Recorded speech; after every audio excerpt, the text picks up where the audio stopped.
গৰু এটা আৰু গাহৰি এটা আপোনালোকে একেলগে এদিন বান্ধি চাব, কেতিয়াও গৰু আৰু গাহৰিটোৱে কেতিয়াও কাজিয়া নকৰে। কিন্তু আমাৰ মানুহে দৈনিক গৰু আৰু গাহৰিক লৈ দৈনিক অসমত কিন্তু কাজিয়া। তাৰমানে জ্ঞান কাৰ বেছি এতিয়া? মানুহৰ জ্ঞান বেছি নে গৰুৰ জ্ঞান বেছি নে গাহৰিৰ জ্ঞান বেছি? সেই কথা আপোনালোকে নিজে উপলব্ধি কৰক। সেই কথাসমূহ আপোনালোকে নিজেই উপলব্ধি কৰক। আৰু এতিয়া কিছুমান বিজেপি নেতাই কয় যে তেওঁলোকে বোলে ৰাম ৰাজ্য প্ৰতিষ্ঠা কৰিব। তাৰমানে এতিয়া আমি কি ৰাৱণৰ ৰাজ্যত আছো নেকি? এতিয়া আমি কি ৰাৱণৰ ৰাজ্যত আছো নেকি? কিছুমানে কয় বিজেপিয়ে বোলে হিন্দু ৰাষ্ট্ৰ নিৰ্মাণ কৰিব। তাৰমানে এতিয়া কি আমি মুছলমান ৰাষ্ট্ৰত জীয়াই আছো নেকি? এতিয়া কি আমি মুছলমান ৰাষ্ট্ৰত জীয়াই আছো নেকি? কিমান আৰু আমাক বুৰ্বক নবনায়? কিমান আৰু আমাৰ সহজ সৰল মানুহৰ মানসিকতাক লৈ এই ভণ্ড ৰাজনৈতিক নেতাবোৰে কিমান আৰু খেলা নকৰে? আজি অসমৰ মুখ্যমন্ত্ৰীয়ে পুনৰ বিধানসভাত গো সুৰক্ষা বিধেয়কখনৰ ওপৰত তেওঁ মন্তব্য ৰাখিছে।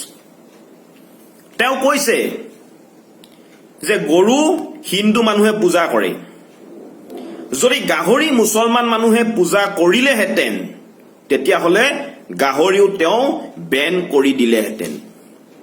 এতিয়া অসমৰ মাননীয় মুখ্যমন্ত্ৰী মহোদয়, এতিয়া আপুনি আৰু এখন আইন বনাব লাগিব। এতিয়া আপুনি আৰু এখন আইন বনাব লাগিব। কাৰণ ভগৱান বিষ্ণুৰ অন্য এক অৱতাৰ হৈছে মৎস্য অৱতাৰ, তাৰমানে মাছ। গতিকে সেইকাৰণে মাছক সুৰক্ষাৰ দিব কাৰণেও আপুনি এখন আইন বনাব লাগিব। কাৰণ আমি বিষ্ণুক আমি মানুহ, হিন্দুসকলে বিষ্ণুক মানুহ। গতিকে মাছ এটা যেতিয়া মুকলিকৈ কাটিব বা বিক্ৰী কৰিব আমাৰ মনত দুখ লাগিব। গতিকে মাছ সুৰক্ষাৰ দিবৰ কাৰণেও আপুনি এতিয়া এখন আইন বনাব লাগিব। পাৰিবনে বনাব আপুনি? আপুনি বনাব পাৰিবনে? দ্বিতীয়তে, যদি সঁচাকৈ গৰুৰ চোৰাং কাৰবাৰ বন্ধৰ কৰাৰ স্বাৰ্থত, গৰুৰ সুৰক্ষাৰ স্বাৰ্থত গো সুৰক্ষা আইন বা গো সুৰক্ষা বিধেয়ক অনা হৈছে বা প্ৰস্তুত কৰা হৈছে, তেতিয়াহ'লে অসমত চলি থকা অসমৰ প্ৰাকৃতিক সম্পদসমূহ যে দৈনিক লুণ্ঠন হৈ আছে, অসমৰ প্ৰাকৃতিক সম্পদসমূহৰ যে চোৰাং কাৰবাৰ চলি আছে, এই অসমৰ প্ৰাকৃতিক সম্পদসমূহ ৰক্ষা কৰিবৰ কাৰণে এখন সম্পদ সুৰক্ষা আইন আপোনালোকে আনিব পাৰিবনে? আপোনালোকে অসমৰ সম্পদসমূহ সুৰক্ষাৰ কাৰণে সম্পদ সুৰক্ষা আইন এখন আনিব পাৰিবনে?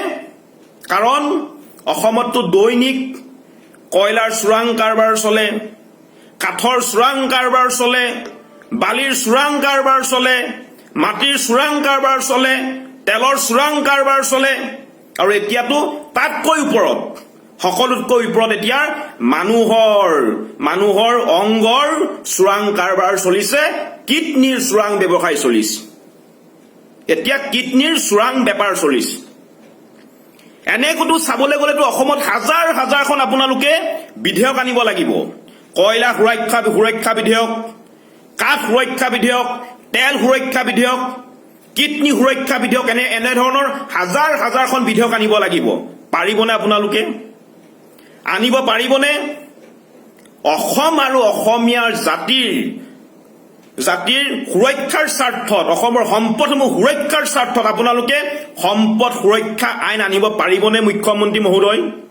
আপুনি পাৰিবনে? আপুনি সীমা সমস্যা সমাধান কৰিব পাৰিলেনে? এতিয়ালৈকে মূল্যবৃদ্ধি ৰোধ কৰিব পাৰিলেনে? অসমৰ নিবনুৱা সমস্যাসমূহ সমাধান কৰিব পাৰিলেনে? অসম চুক্তিৰ 6 নং দফা ৰূপায়ণ কৰিব পাৰিলেনে? অসম চুক্তিৰ প্ৰতিটো দফা আখৰে আখৰে ৰূপায়ণ কৰিব পাৰিলেনে? এটাও কৰিব পৰা নাই, এটাও কৰিব পৰা নাই। কিন্তু এতিয়া আপোনালোকে ব্যস্ত হৈ আছে গৰু আৰু ছাগলীক লৈ। কোনবিলাক সমস্যাৰ ওপৰত আপোনালোকে ব্যস্ত হৈ থাকিব লাগিছিলে? যিসমূহ সমস্যাৰ কাৰণে আজি বৰ্তমান সময়ত অসমৰ ৰাইজে জীয়াটো ভুগিবলগীয়া হৈছে সেই সমস্যাবিলাকৰ ওপৰত আপোনালোকৰ কাণসাৰ দিবলৈ এতিয়া সময় নাই আপোনালোকৰ এতিয়া চকুত পৰিছে গৰু আৰু ছাগলী গৰু আৰু গাহৰি আপোনালোকৰ চকুত এতিয়া গৰু আৰু গাহৰিয়ে প্ৰাধান্য পাইছে গতিকে মুখ্যমন্ত্ৰী মহোদয় এনেকৈ নহব গৰু আৰু গাহৰিৰ ওপৰত আপোনালোকে বেছিকৈ প্ৰাধান্য দিয়াটো বাদ দিয়ক অসমৰ এতিয়া বৰ্তমান অসমৰ ৰাইজে ভুগি থকা জ্বলন্ত সমস্যাসমূহৰ ওপৰত আপোনালোকে চকু দিয়ক অসমৰ ৰাইজে ভুগি থকা জ্বলন্ত সমস্যাসমূহৰ ওপৰত এতিয়া আপোনালোকে চকু দিয়ক